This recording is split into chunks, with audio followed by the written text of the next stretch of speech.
Welcome back to my channel. Today is going to be a really quick review of Shadow of the Fox. Okay, I say it's going to be quick, but I don't know how long I'm going to be filming. So I'm just going to talk about it, tell you what I liked, what I didn't like, what worked for me.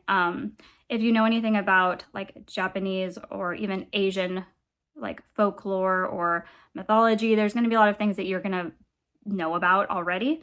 And I know that I think this is particularly taken from Japanese, but the idea of the fox spirit, the kitsune, the nine-tailed fox, it's kind of used, at least from what I've seen, in a lot of different Asian culture. I've seen nine-tailed fox in Chinese stuff and also in Japanese and also in even Korean. They'll have stuff with a fox spirit. So it seems to be more I don't know, a universal thing. And for me, Naruto would be what I always am like, oh yeah, the nine-tailed fox.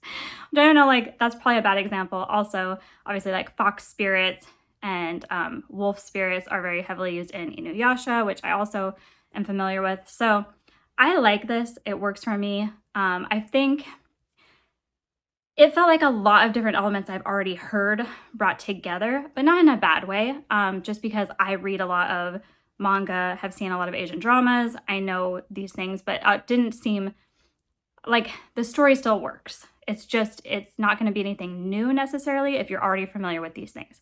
So Shadow of the Fox starts off with kind of establishing the characters. And this is going to be a journey book. There's these characters that are going to you're starting off and you're going to kind of building your fellowship as you go, and more people are joining, and you all have this goal that you're trying to get to.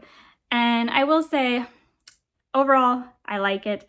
Not my favorite, but it's a fun read. So this is about a girl, I look at her name, Yumiko, who is entrusted with a piece of the dragon scroll. I'm just going to do a really brief overview. And she goes on a journey with a shadow warrior, and he is protecting her, not knowing she has the scroll, because that's what he's actually after. And he's trying to get her to her next destination, which is a monk that can tell her where the next piece of the scroll is. And so once you bring all the pieces together, you can call on the dragon, and the dragon will grant you any wish. And this is so all the evil is kind of gathering to try and get the scroll pieces to get the evil, wish that they want. And then she's trying to protect it. And she's a kitsune, a little fox spirit. So half demon, fox spirit, half girl, because she is only half kitsune. And I always thought it was kitsune. But I would listen to this audiobook, so anything I'm saying, if it's wrong, you blame the audiobook, not me. And she is fine. I'll get into more of her character as I go over my full plot summary. Along the way, they kind of just keep adding to their people, so the people in the group. So she starts off with the guy who's the warrior, and he has a sword that houses a demon spirit, and he is basically a warrior assassin.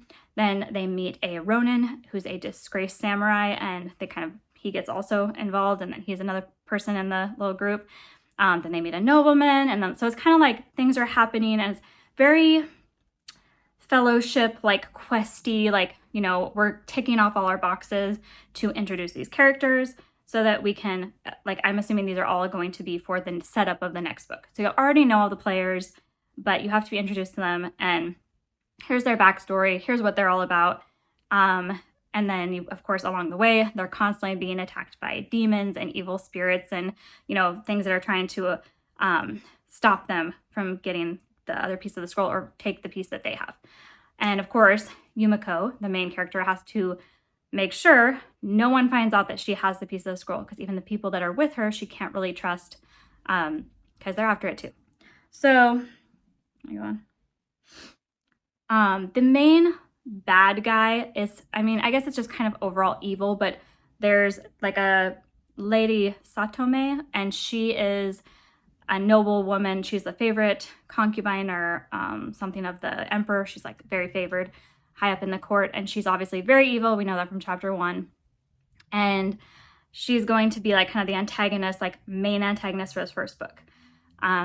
Liked her. She was definitely somebody I didn't like but liked her as a villain. And I felt like she was doing her part to be very like evil and, you know, kind of like this, like, I'm gonna do whatever it takes, you know, and she's using a lot of blood magic. She's very like obviously evil. So that's kind of the setup, you know, like, let's gather our people. We got to get to this next part, and we have to protect the piece of the dragon scroll we have. At least Yumiko is thinking that, and the other people are, we're going on this journey to help her to get to the next thing, you know, to find this monk, and then we'll know where the next piece of the dragon scroll is. And all of them kind of have their own, you know, what they really want to do and their own goals that they want to meet. Whether they're using Yumiko or whether she's using them, you can kind of decide. Okay, here's some of my issues. So now I'm going to get into spoilers for this book. So we have our Kitsune, Yumiko. We have our warrior, Tatsume. We have our Ronin, Okame. And we have our noble, Daisuke. I think that's how you say all their names. And my whole thing that I didn't really enjoy about Yumiko is she is very much able to just, she's not a girl boss. She's definitely weak. She definitely needs protection. I do appreciate that they didn't make her like overpowered. Her fox magic is basically that she can create illusions, and she's just starting to be able to be good at it, but she was raised by monks. She was, you know, they were hiding the piece of the dragon scroll. They entrust her as they're, you know, being attacked to take the piece of the scroll, and of course all the monks where she was from end up dying. It's, you know, like sad, but she's like her beginning of her hero's journey. Like, this had to happen. So I was very much confused by the fact that everyone seemed to trust her, and I'm kind of hoping that this is later like established as kind of like a fox spirit thing, that even though she didn't know, it's like part of her powers is that she can persuade people. Because I swear everywhere they went, it's like, oh, well, even the people that would come off like the originally, like the Ronin guy is very antagonistic, and she's just like, oh, hey, like, let's be friends. And he's like, okay, let's be friends. And everybody she's able to convince, even Tatsume, who is like very untrusting. He's a warrior. Nobody cares about him. The book is told from like back and forth perspectives of her and him, and then another person that I'll talk to about in a minute. But so you're getting like his perspective, and he's very like, I don't trust anyone, and he's constantly being influenced by the dragon, or the demon sword, to like want to kill everything in sight, because the demon in the sword wants to just kill. So, but he's just, she tells him like, I don't have a scroll. I don't know the piece of the scroll. You know, it's not here, and they sent it away, and we got to go, and like, trust me, let's just travel together. And he's like, okay. And that, everybody does that with her. She just says things, and they're like, yeah, I believe you. Why wouldn't I believe you? And I'm like, why would you believe her? Riddle me that. Like, why would you believe her? Because she doesn't have any reason to be honest with these people. They don't know her.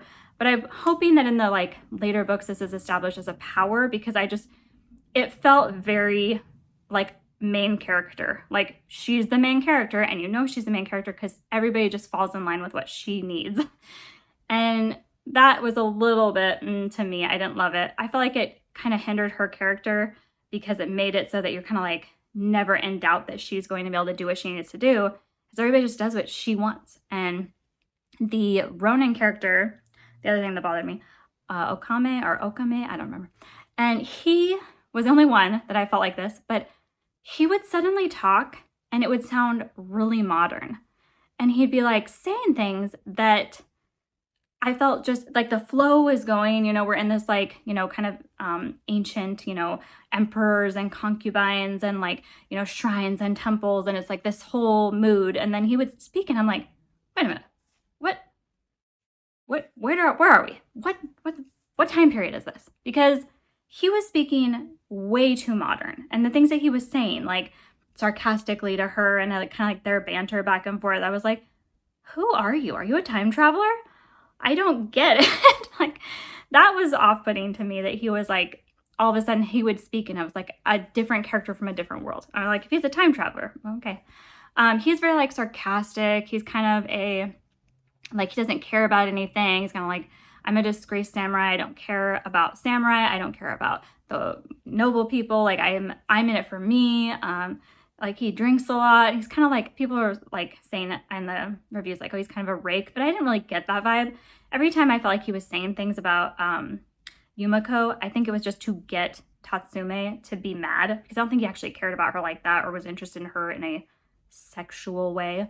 I think it was just like, hey, I know you like her, because obviously Tatsume is going to be, since his whole thing is that he needs to kill, his sword is always driving him to kill. Of course, Yumiko is going to be the one where he's like, I don't know why, I just feel for her. And every time I think that I might like actually hurt her, I'm so sad. Like, of course. So I didn't really think that he was actually interested in Yumiko. I thought it was just him always trying to get Tatsume to be like, hey, you know, I'm interested in her, and him like way overreact to be like, I'm not interested, but I am. So it was kind of that thing. And the probably most interesting character is introduced later, like after they've killed a whole village, not like killed, but they were ghost spirits, like hungry ghost spirits. They get attacked by like a giant centipede and all these like different things along the way. That's kind of like, there's bandits. It's just like all this stuff to kind of like, as their journey, you know, goes along, they're dealing with. There's a wind kami, I think she is, and she's basically just like a very, very powerful minor god, I think, and she attacks them too. She's, you know, it's kind of like, who's all these people, like who are all these people being directed by, is a very big question in the book, and we know it's like probably Lady Satome, but they don't know. So then probably the most interesting character is the nobleman, who is Daisuke, and he is like white hair, like you know what you're picturing. I'll put a few examples of what you might be picturing, because that's what I was picturing. Very like, you know, that style that's very present in Asian dramas, like white hair, beautiful, plays the flute. Like he is a definite like vibe here. And I like him. He probably has the least amount of like screen time, you know what I mean? But he needed more. I felt like he definitely deserved more, and I wanted his like backstory. We just know he's kind of like a nobleman who becomes a like the best like swordsman out there, and he keeps challenging people, and he's like bored with the court and kind of unsatisfied, but because his family is kind of well set up and doing well in the court, and he has, you know, they don't really need him right now. He can just go wander and do things on his own. Okay, so that's the nobleman character. I like him. Hopefully we get more of his story. I wasn't feeling the romance angle between Yumiko and Tatsume. I didn't think that they had great chemistry or anything. I get what they were setting up. There's like, she is wrapping his wound, and she's like, oh, look at his body, and like, she just felt very young to me, so I just didn't buy into her having like this immediate like romantic attachment to him in any way. And he was constantly wanting to kill her, so it was like a Edward and Bella vibe that I was just kind of like, I don't know that I buy it. It just felt a little bit forced. And I kind of always just was like, the nobleman though, like he's there. That's what I'd be going after. So their relationship was okay, but I wasn't like sold on it. And I think the other character that, I guess this is kind of a spoiler, but she's not really because she's killed very early on, but the ghost, Suki, who is killed by Lady Satome in the first chapter, I believe, or very beginning of the book. She's kind of following her around. She's a ghost. She was killed by her in a blood sacrifice, and I'm really hoping we get more of her too, because I was very interested in her. She's a palace maid, but she came from actually kind of a prominent family where her dad was a craftsman and is well known. So it was kind of interesting how she was sent to the palace as a maid. And I want her story too. I'm hoping that she's carried on like through the other two books. She is then in the background as a ghost, kind of following this evil Lady Satome and, you know, kind of keeping it. So she's like our eyes on like the evil side of things. So we get her perspective, we get Yumiko's, and we get Tatsume. Yes. And I like this book. Like I said, I've read, and if you've read Inuyasha, Naruto, if you've seen those animes, you're going to be familiar with these kind of concepts. More so, I feel like the spirits and the, you know, like the lesser gods and all of that are more like Inuyasha. But you've heard of, you know, Kitsune and nine-tailed foxes.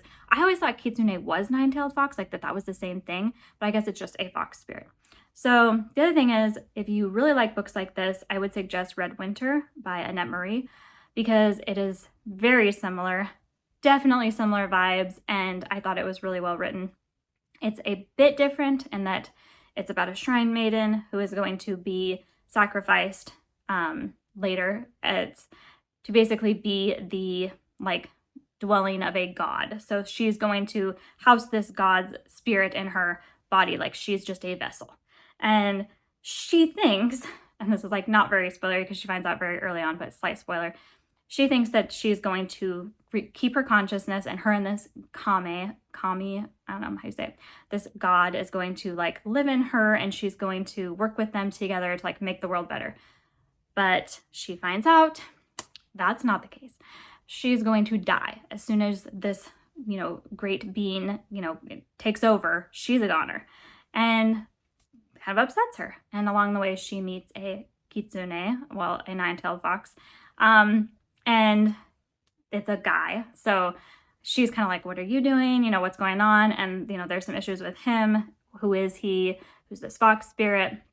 And then their relationship, and then they meet other people. There's like a raven king or a raven god. Like there's a lot of really cool characters in that book, and I highly recommend it if you like this style, like the I said, like the kitsune and the shrine maidens and that whole like Asian drama-esque books. So I liked it. I will definitely probably read the other two, not right away because I have a couple of mangas I have to finish, but I do think it's fun. I think the whole thing though, every time they would say the dragon scroll, all I could think of was Poe.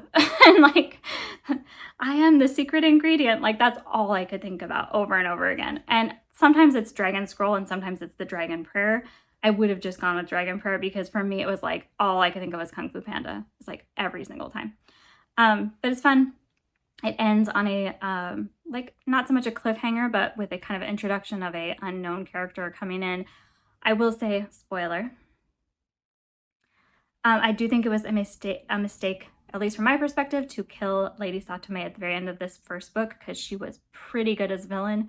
And I kind of hope, maybe her spirit lives on and she comes back and is kind of, evil, from behind the scenes still, because I was surprised that she got killed at the end of this first book. And I don't know, I kind of liked hating her. She was good at what she did. She was a good villain. But overall, I would say this is like 3.5 stars. Definitely a interesting book. Definitely a lot of things that are, a bunch of elements that I may have already heard of or known about, but are brought together in a very interesting way. And I was never bored. I do think the audiobook does a really good job. The different narrators are all very distinct. The girl voices are very distinct from each other. And I felt like it kept me interested because I wanted to know all the different perspectives and what was going on. So a recommendation from me. And I would love to know what you're reading in the comments. And if you have anything, in a similar line of this style of book that you would recommend to me, let me know. And I will talk to you guys again soon.